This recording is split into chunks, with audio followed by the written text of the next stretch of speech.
Thank you. Good morning.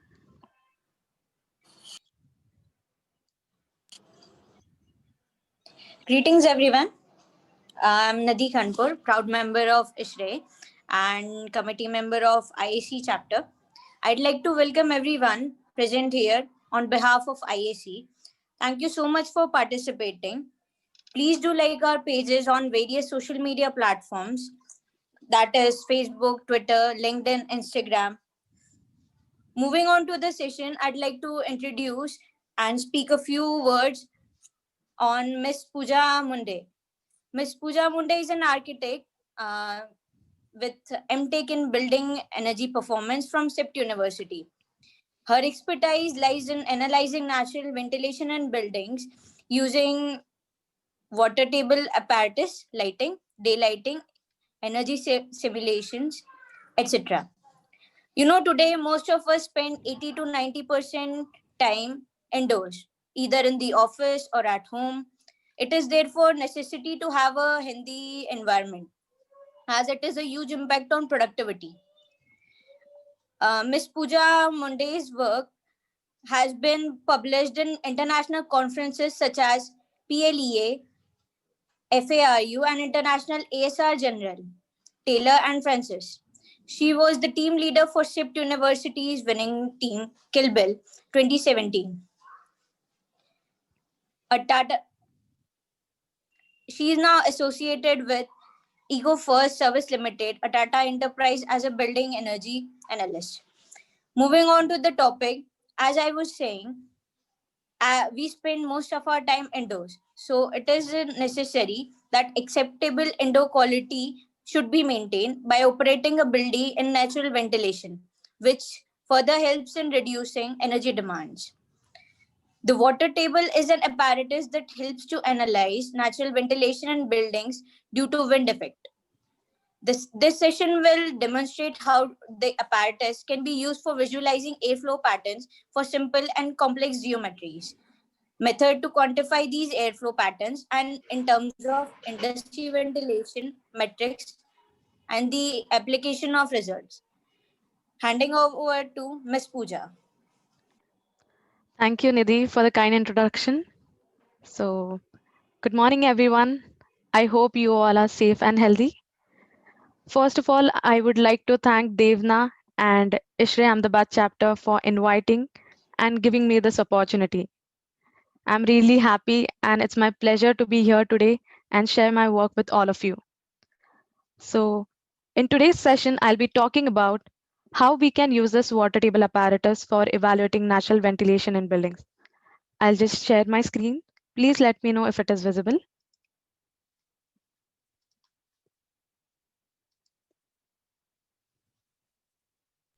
It is visible, ma'am. Yeah, thank you. Yeah. So as said that we'll talk about the water table apparatus and see how it can be used for evaluating natural ventilation. As we know that buildings account to around 40% of the total energy consumption. Therefore, there is a need to work on energy reduction. We focus on energy conservation, find out low energy solution. And while doing that, we also need to think about the passive and the active strategies. So whenever we design a building, we need to think about how we can first implement the passive strategies, then we should think about the active strategies. Because as we know that HVAC load also contributes to a maximum portion in terms of building energy consumption, in terms of building end use as well. So in order to design a naturally ventilated building or either operate in mixed mode, we need to have tools that are easily accessible and the ones that gives us quick results. And while selecting those tools, one need to think about if we are getting qualitative data or quantitative. Because if we are just like, if the tool just gives us a qualitative data, then it would not be able to, like, we won't be able to compare design options because the visual qualitative data, it differs from person to person. Therefore, the quantitative data is very, very important. In today's society, most of us spend 80 to 90% of the time indoors, either in the office or at home. So, this means that for most of the time, people are in contact with the indoor air. Now, this indoor air, it gets contaminated due to human activities or release of pollutants from the building material. Therefore, it is very important to provide healthy indoor environment healthy indoor environment, and that could be achieved by naturally ventilating a building. And the advantage of doing this is that it will also help in reducing the energy demands. So if we look at this figure, we can see that thermal comfort, indoor air quality, and energy consumption, they are all interrelated. Therefore, it is very important for us to understand the airflow pattern also. And water table is an apparatus which helps us to visualize that. So along with this, there are various tools such as wind tunnel or smoke chamber. But water table apparatus is a kind of a tool in which we get instantaneous results. So we can quickly see what is the impact of the surrounding buildings on our building, or we can just check what happens if our building is isolated, and we can check the flow patterns inside and outside the building. So we can draw these kind of line diagrams. Apart from this, we also have full scale models or CFD modeling, but here we are focusing at design stage. So we can use this at design stage, this apparatus, and later on, if you further want to detail out anything, you can move towards CFD. So it is an apparatus as seen in this figure, wherein a dye. Now this dye is potassium permanganate. It is injected from left side. So this side is considered to be the windward side, and the right one is the leeward side. So the dye is injected from the right side, and our building model, this is a scale model now. So this is placed in the working zone. This is the central portion, and we place the model here. It has an acrylic base. So what happens is that as the dye it moves throughout the apertures, we can see the flow patterns inside the building. The whole setup is like this, wherein we have a dye reservoir, a pump, so that it will pump the dye water in this apparatus. So initially the apparatus is filled with clear water, and later on we inject this dye. And the whole experiment has been recorded by a cell phone camera that is placed on this selfie stick. Apart from this, the main components are baffles, because once we inject the water, the dye water, there is a lot of turbulence. And in order to reduce that, we have these baffles. So the three baffles are placed, and the end baffle, it has a mesh so that we can achieve a laminar flow. So let us see the experimental procedure. What are the steps that we need to follow? So the first one, as I said earlier, we need to place the model. Now here we add weight on top of this. I'll tell you why we do that. Then we introduce baffles so that we achieve laminar flow. And yes, now when we fill clear water, that time there are chances that the model will move. That's why we add a weight on top of that. Now coming to the next is about dye. So there is the dye reservoir, and in this we add potassium permanganate in certain amount. We mix it properly so that there are no lumps. Otherwise, the experiment will fail. We check the inlet and inlet position, check if the water level is proper. And yes, talking about the capturing. So as said, we have to place this cell phone on the selfie stick. So we need to check if the camera is on. And trust me, one thing is very important. We need to turn our phone on airplane mode. Otherwise, our experiment won't be recorded in case if we get any call. So that is a very challenging thing and just a thing to remember. Now this is how the experiment has started. We can see how slowly the dye is moving, and that we let this happen till it gets saturated, till it's uniformly distributed. Yeah, so this is the output. So output tank, from here it goes into the dye reservoir. Then we turn off the camera, take out the inlet. And then the next thing is that we need to drain the water. So You need to take precautions while draining also and also cleaning. There should be no spots left on the apparatus base.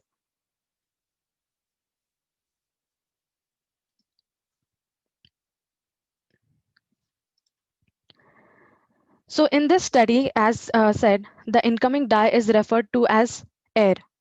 So to understand the flow development and metrics, experiments were conducted for simple geometries that had three basic window configuration and a complex geometry, which is a 3 BHK apartment. We'll see the flow pattern and the metric results for both of them. The three cases that were identified are a room with single-sided window, then a room with with windows on adjacent walls, and a room which has windows on opposite sides. So let's first see what happens in case of single-sided windows. So this is the room. We just have one window, and this is how the air is entering now. So if we observe, the air, it moves centrally and it tries to move towards the side walls first. Then it further touches the opposite wall. And if you observe in this corners, as there is no direct supply, there are eddies in this region. And as only one window is there, so what happens is that whatever the air it has reached to the other side, it tries to again move towards the window side. But it takes a lot of time. In case of adjacent windows, same thing happens. It starts to move centrally, but here we'll observe something different. The thing is, the air, it goes centrally, but it exits, it short circuits from the window which is there on the adjacent side. We can see because there's a negative pressure. This is a positive pressure zone, this is a negative, and this all is negative pressure zone. So what happens is that it short circuits, it again touches the wall, tries to uniformly distribute in this. But if you see, there is this eddy form in this corner because the air is not able to directly go in this zone. Now coming to the third case, here we can observe that this air, it directly tries to short circuit on the opposite side. So a tunnel effect is created. So we can see that how it directly moves outside. Then in this case also, we can observe that it touches the opposite wall. So whenever, in all the three cases, we must have seen that the air tries to touch the opposite side first, and from there, it recirculates. Now, in this case, there is recirculation happening place, and that is in the anti-clockwise direction. And at the bottom, we can see in the clockwise direction. So this suggests us that water table gives us accurate results when we compare with the line diagrams that are observed in the literature. But the advantage is that it gives us much more information on the flow development as compared to the literature. Because if we observe, what happens is that we can't see in literature in this middle image, we can't see where the eddies are formed. We don't know what happens on this opposite wall or at the corners. Whereas if we look at the image figure, we can see the recirculation in the literature, and the same thing was observed in the apparatus. And that is why we say that it gives physically realistic results. Now let us see what happens in case of complex geometries. So a 3 BHK apartment was selected. In this, the R1, RD, and R3, the dining room and the rooms. So if you observe, the rooms that are there on the windward side, they get ventilated first, and then the air move towards the opposite rooms. If you can also see how this room, the R2, there's a recirculation taking place in this, because in this case, the air enters from the door as well as from the window. And we need to also, so this, what happens is that this helps us to identify where we can position a certain room. For example, if we place kitchen on the windward side, and if the wind direction is from the left hand side, so you can imagine how the contaminated air will transfer, it will travel from that room to the other rooms. So you can test this out as well. You can decide where to position which room. And after that, as we have this video available with us, So what we can do is we can just go back and forth. We can check, okay, what happens in this room, what happens within the room, or how the air has been transferred from one room to the other. You can also check what happens if you change the position of the window. So you can test all this in this apparatus. Then you can check, you can have these kind of diagrams. You can see how recirculation is taking place or where the air is not able to reach out. If you observe in toilets, what happens is that these windows are parallel to the direction of the flow, and therefore it takes time for the air to reach in that room. But that is not the case with these rooms because the windows are perpendicular to this direction. So till now we have seen that we can visualize the airflow patterns. But then why there is a need to quantify them? We do quantification because that is considered to be the scientific approach towards the research. When we want to quantify something, we usually measure things and then they are expressed as numbers. So for example, if I say that this room has a lot of air, and if I say that this room has 80% of fresh air, so the number 80, it actually gives us more clarity in the amount of fresh air rather than just using the word lot. Therefore, quantification has said to be like it has very little bias and it is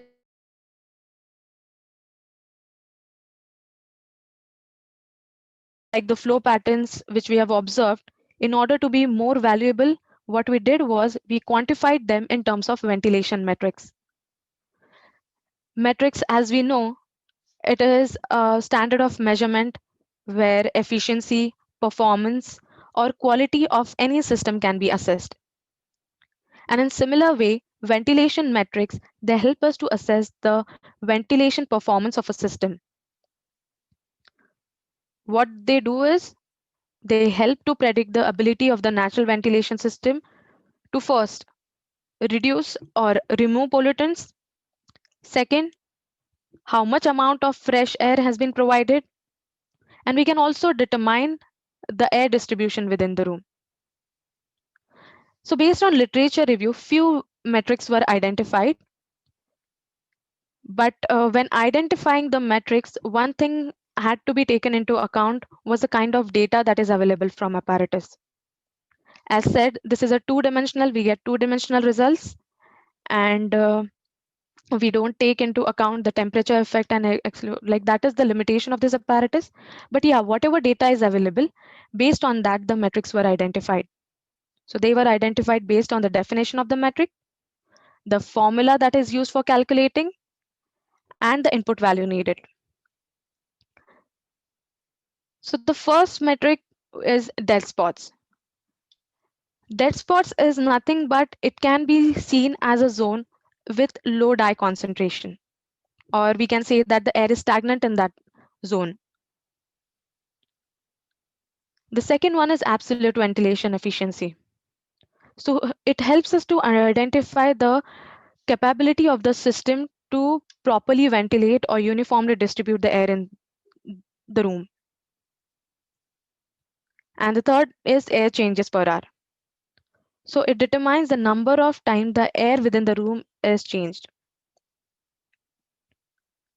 Now that we have identified the metrics, so the next part was how do we quantify those results? So the first thing is that you need to simulate the building apparatus. The second is you need to extract snapshot from the video. So as we have the video, you can crop a certain region, you can crop a certain portion which you want to study, or you can crop the entire room itself. But while doing that, you need to keep one thing in mind is that you should not take the thickness of the model, the wall that is there, because that will also account into contribution in the calculation, which we don't want. We just want to see what happens inside the room. So you need to make sure that you crop the video properly and then extract snapshot from that. So once you do that, the next is you extract pixel values from them. Now pixel values means the darkness or brightness of an image. And in this case, it means the optical density of dye. The value, as we know, it ranges from 0 to 255, where 0 is the darkest point and 255 is the brightest point. So once you get the pixel values, you post-process them and then you convert them to concentration values. So here we have developed a calibration curve for this experimental setup, which helps us to convert the pixel values into concentration values. And then the concentration values are used in the metric calculation.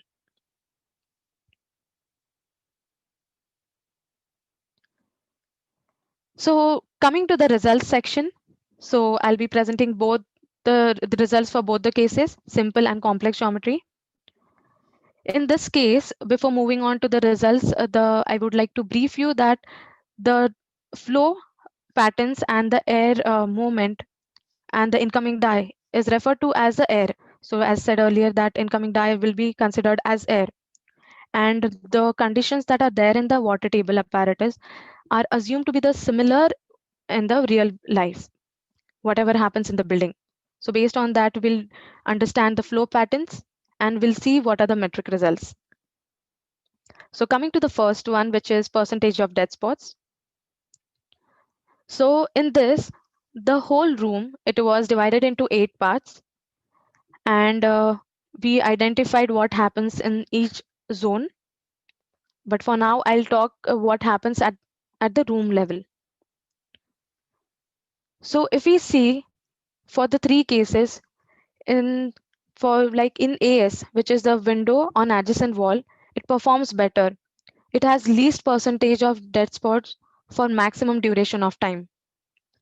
And the reason is that because the air is able to uniformly distribute inside the room. But that is not the case with SS, which is the single-sided window. Because we have seen earlier, as there is only a single window, it has to provide the fresh air. At the same time, it has to take out the contaminated air. So the efficiency drops, and that is why there is a lot of dead spots in that room. But if you look at the in this graph, we can see that the dead spot in all the 3 cases, it decreases over a period of time. So you can identify the time frame where you want to see what is the impact of the incoming air in your room. So as said that the dead spots keep on decreasing. And if you look at the absolute ventilation efficiency, so it increases as the time progresses. And we can say that percentage of dead spots and absolute ventilation efficiency, they are inversely proportional to each other. Again, the same trend is observed wherein the AS, that is the windows on adjacent wall, performs better. And the worst is single-sided window. Now coming to the next is, as air changes per hour increases, the percentage of dead spots decreases. So again, they are inversely proportional to each other. And if you see, the air changes per hour, that is ACH in AS is higher and it is least in SS. So we can see that how these metrics are correlated and they give physically realistic results. So every time what we do is we check the flow pattern. So why I'm doing this is that because a methodology was being developed to quantify this flow patterns, and that is where we go back and forth and check what happens and what are the metric results. So for example, when I'm saying that SS has least percentage of dead spots, so I observe why and where the dead spots are there. Or in case of AS, where I say that ASH is higher or the percentage of dead spots is less. So the main reason is that we need to check with the flow patterns and the results.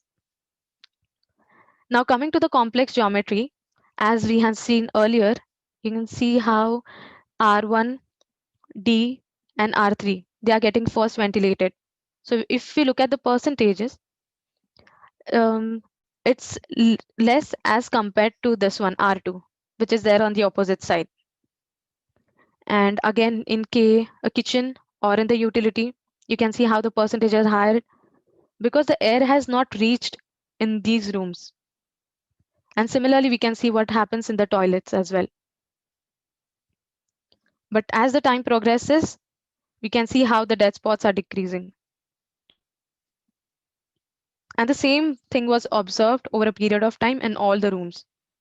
And we can see that as the air progresses, as it enters, it spreads out in the room. The percentage of dead spots, they decrease. So if we consider now that the outdoor air quality is good, so the rooms that are good and indoor air quality is definitely the R1D and R3. Whereas kitchen, the indoor air quality won't be good like at the initial stage. Later on, because what happens in case of R2, L and K is that the room which are there on the windward side, so all that wind carries the contaminants and pollutants, and then it gets transferred into these rooms. So we need to make sure that these rooms are also ventilated. For example, in case of living room, there is no window. But if there would have been a window, then all that contaminated air would have been passed out from this window. So these kind of strategies you can check once you first run your experiment for the design case, like the first initial stage, and then you can think of different strategies like providing a wing wall. You can see there's a wing wall. You can test impact of this on the airflow pattern, or you can, if you want to trap the wind inside your room, so you can provide wing wall on the other side.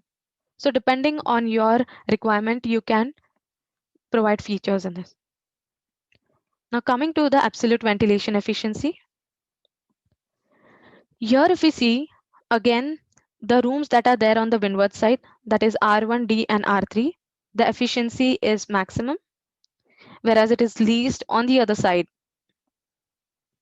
and it's worse on the like in these toilets again. So if you look at the AVA with time, we can see that it is performing better in all the rooms over a period of time. And then room R1 performs the best.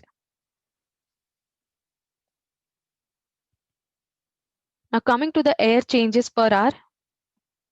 So this was calculated for the three rooms. So this comparison for R1, R3 and K. And in this, R3 performs better.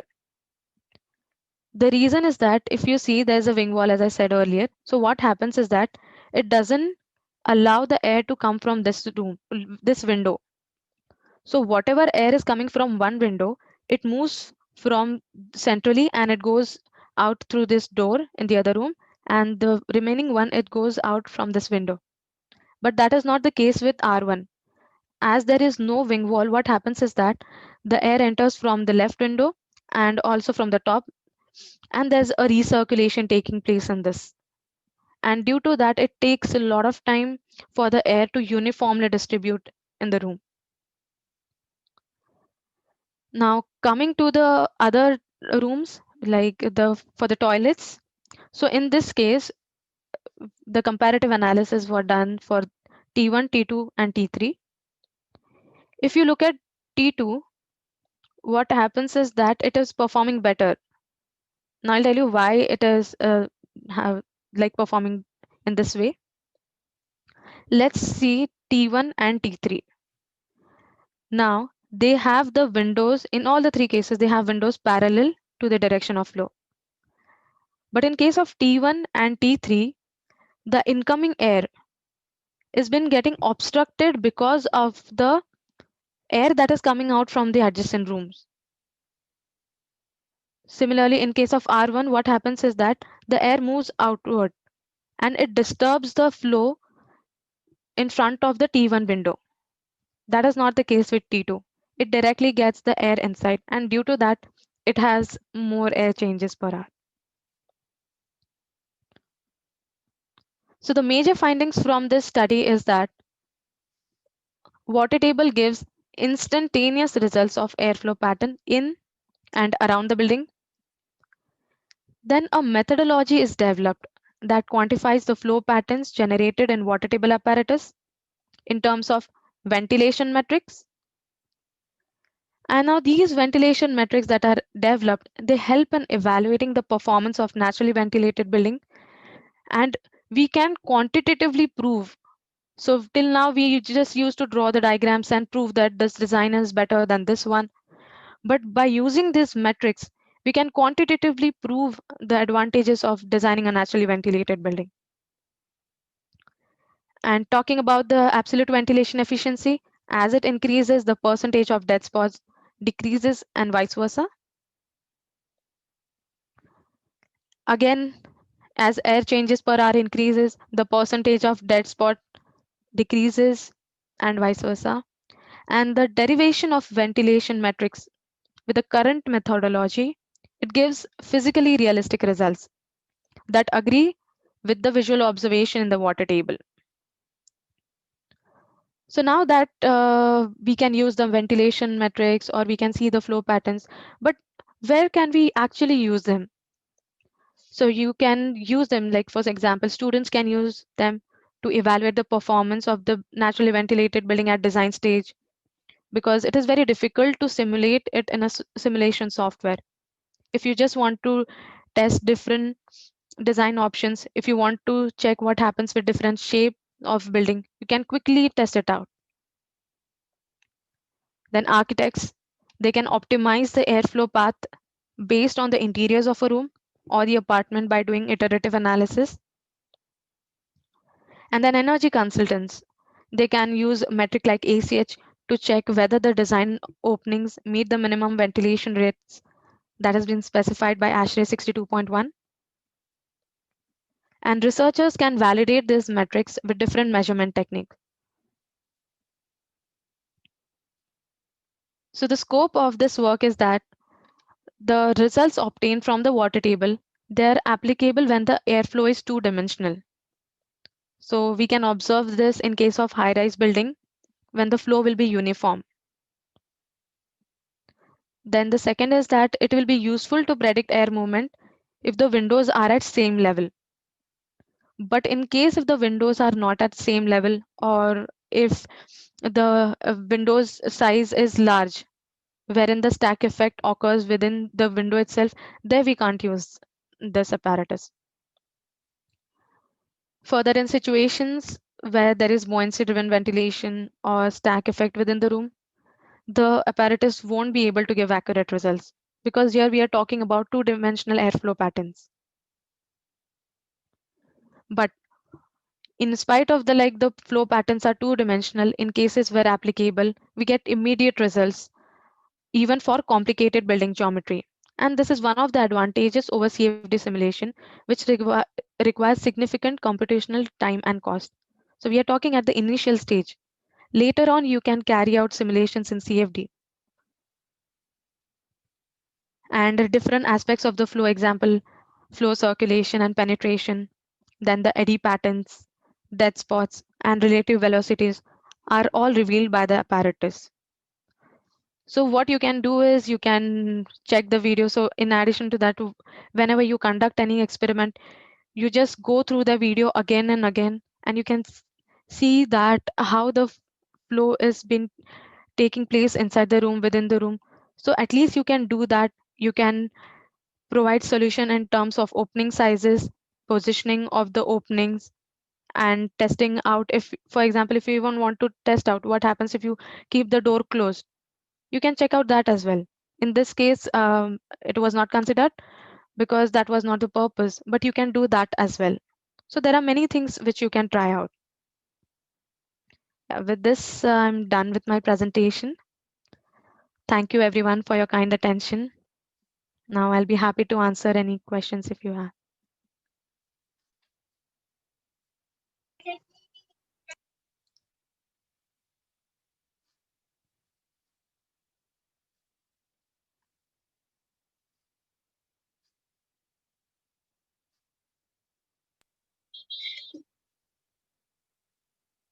Hello, yes. Thank you so much, Pooja.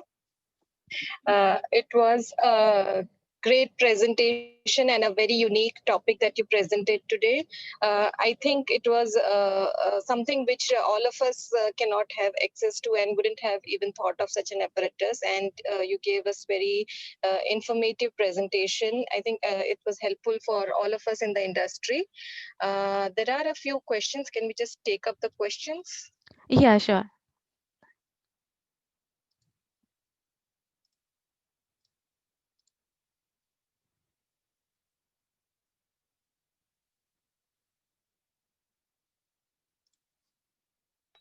Yeah, Venkatesh is asking to explain about the eddy patterns. Okay, so I'll just go back to explain that.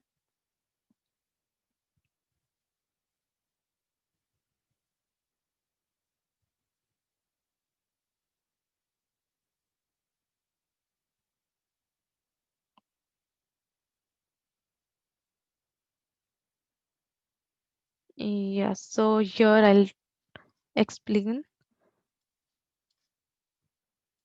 In this case, we can see. So this is the windows with adjacent wall. Now, if we see here, so this is where we are talking about the eddies. The air eddies are formed in this zone. Now, the reason why it forms is that the air enters from this window. What it does, it exits through this window. And when it does that, it tries to hit this wall. Then again, it touches the other wall. And this is how this pattern has been created. And this is how it continuously keeps on happening until and unless you get uniform distribution of air and the dye spread in this direction. So once that happens, then there are no eddies. But yeah, at initial stage there are form. I hope that answers Venkatesh's question. Yeah, thank you, Pooja. Are there any more questions anybody can ask at this point?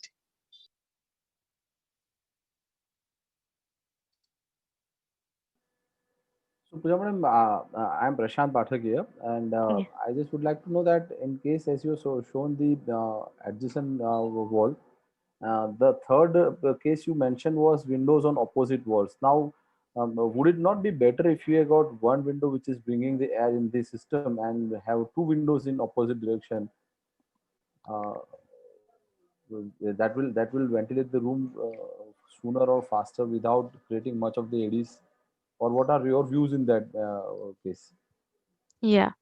So that's a really nice question and a very important one. So I'll answer that. So what happens is that for this study, this was done just to check what happens for simple and complex geometry. And case of simple, three cases were identified. So that was the reason why we selected from one window to the opposite, like they're opposite to each other. But as you said, we can definitely have windows or two windows on the opposite wall, and that will actually help to, yes, spread out the room, like the air in this corner as well. At the same time, it will be able to quickly provide uniform and fresh air ventilation in the whole room. So it will be able to uniformly distribute quickly. I think Mr. Prashant, you are on mute. Sorry, Yeah, madam. So, as you mentioned that this apparatus has got the limitation of having the windows of different heights, but right. any wired idea about if the window which is bringing the air in is of the bigger size, and the window which is taking air out would be of probably equal size in area, but having a upper height means a bit at upper height. Okay. Would it be the ideal situation or has to be at the equal level? Yeah. So what happens is that in this case, you can test when, like, by changing the width of the opening. So as you are saying that if the height changes, so we won't be able to test out that in this. The reason is that we are just looking at one portion, one level. So whatever happens at different levels, we won't be able to test out that. So, But yeah, so we, if you can change the width of the opening, you can see what happens. so we can change the width, but not the level because as we are operating on the same level. Right, So that's right. the reason. Yeah, Understood. Thank you. yeah, Thanks. Thanks. absolutely right. Thank you, madam. Thanks. Yeah, thank you.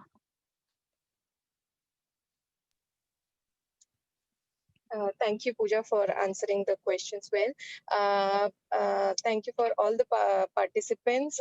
We have good participation today, and with the senior members of CWC, Prashant Bhai, Harshal Bhai, Hardik Bhai, all have attended this session. Thank you, all of you. And I would like to request Prashant Bhai to please give the vote of thanks for this Yeah, it session. is always, thank you, Devna madam. That is always honored to offer a vote of thanks to such a great personality doing research work for our kind of industry. And firstly, as it says that Guru Govind dono kade kisko lagu pai. I would start, firstly say thanks to you for arranging Pooja Madam for us to present her studies and research. And thank you, Dinavan. You've done a great job for the industry. And so is the case with Pooja Madam to you also. That a great job done. And you mentioned, I mean, explained the ventilation system in such a easy way that it brings a lot of clarity while designing the system or building, and that can reduce the heat loads to a larger extent. Even Right. if this taken care at the designing level, I think we can reduce the air conditioning load also, or ventilation load also in the commercial or industrial buildings also. So that's a great thing, and it has given me a great inputs or insights. And so I understand that all the participants would have got it. And luckily, we have got all these videos going on the YouTube channel, and over a period, a lot of people will be benefited out of this video. Thank you, madam, for being with us and sparing your valued time to discuss about your great research. Thank you very much once again, all the participants, and thereby I announce the closure of the program. Thank you very much, madam. Thank you, Mr. Prashant, and thank you, Ishri Ahmedabad chapter. It was really my pleasure to be here today, and thank you, Devna, for inviting me.